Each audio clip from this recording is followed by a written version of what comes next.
Buzby.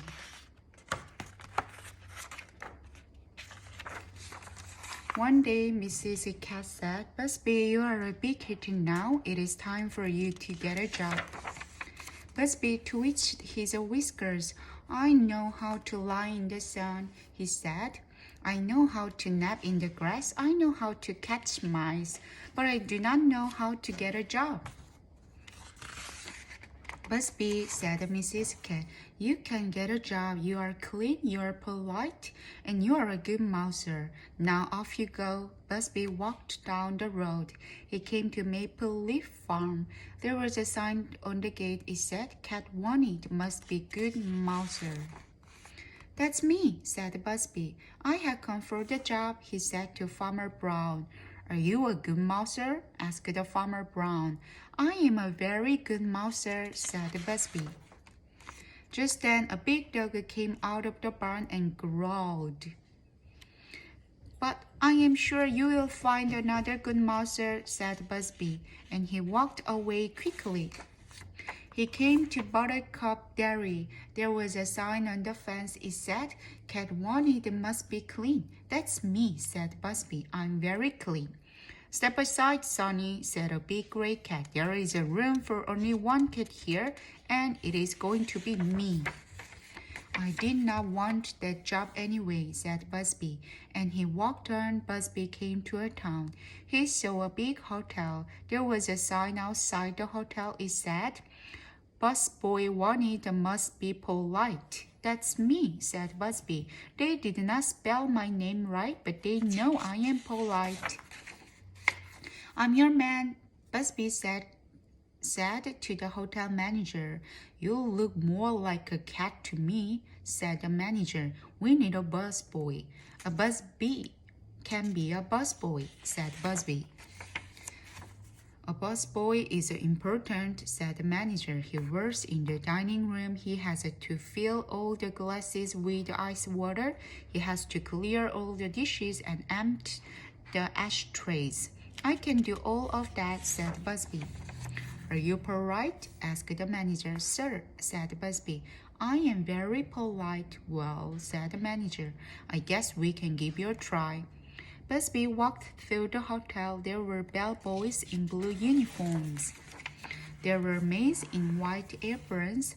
I'm going to like working here, said Buzby. He went into the kitchen.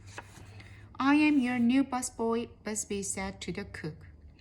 I have never had a cat for a busboy, said the cook. Are your paws clean? Very clean, sir, said Buzby. Then you are ready to start, said the cook. He gave Buzby a white jacket with the brass buttons. Remember, he said, we have some very important guests. King Oswald is here. He is sad because he lost his throne. Be nice to him. We have Cecilia Highton, the opera singer, said the cook. No one has heard her sing in years, but she is still famous. Be polite to her. I am always polite, said Buzby. All right, said the cook. Your first job is to pour water into all the glasses. After that, you can clear the dish.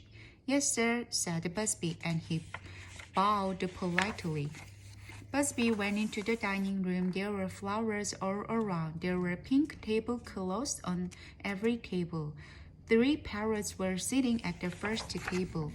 Buzby poured the water into the first glass. He was careful and did not spill a drop. Buzby poured the water into the second glass. He was very careful and did not spill a drop. Buzby started to pour water into the third glass. I should bow very low to be extra polite, because she is a lady, said Buzby to himself. Buzby bowed very low. Splash! The ice water spilled all over the lady's dress. La! She cried. Do re mi fa sol la! She thrilled. Madam, I'm very sorry, said Buzby. Sorry, sang the lady. So sorry. I can sing again. Thank you. She hugged Buzby. Everyone clapped. Well, said Buzby, I think it is time to clear the dishes. Busby looked around. A walrus was sitting by himself. He looked lonely. I will clear his dishes, said Busby to himself. He jumped on the table. Get juice, cried the walrus. There is a cat on my table. At your service, sir, said Busby. He bowed politely and started to lick the plates clean.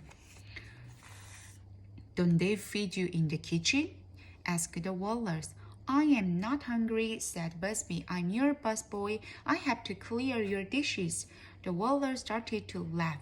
I have had lots of servants, said the walrus, but I have never had a busboy like you. Then he laughed some more. Ha ha ha ha ha ha. He laughed so hard that all the other guests started to laugh too. I am sorry, sir, said Busby. Don't be sorry, said the walrus. I am King Oswald. I have not laughed this much since I lost my throne. Busby started to get off the table, but he slipped. His hind paws landed in the butter. He tried to stand up, but his paws were too slippery. He spun around and around. A dancing cat, cried the King Oswald. What fun! Busby's tail knocked over the vase of flowers. Kerchoo! Busby skidded and somersaulted off the table. Crush! This is better than the circus, cried the King Oswald. Everyone cheered. Yay! Yay! Slam! The kitchen doors opened and the cook came running out. Bang! The dining room doors opened and the manager came running in. What is going on? Shouted the manager. I am very sorry, sir, said Busby. Well, said the manager, I guess a Busby is not a busboy. You are fired. Busby stood up. He took off his jacket. He walked slowly to the door. Oh, no, cried Cecilia Hyton. Busby must stay? Yes, said King Oswald. Busby must stay. If Busby leaves, then I will leave. Wait, Busby, said the manager. You may not be a good busboy, but you make our guests happy. I think there is a job for you in this hotel after all. Sir, said Busby. What job is that? You can be our hotel cat, said the manager. Follow me, I will show you what to do. So Busby got his own uniform, and from then on he stood at the door of the hotel and looked after all the guests. When his mother came to visit, he said, See, Busby, I told you you could get a job. You are the best hotel cat in the whole world. And he was. The end.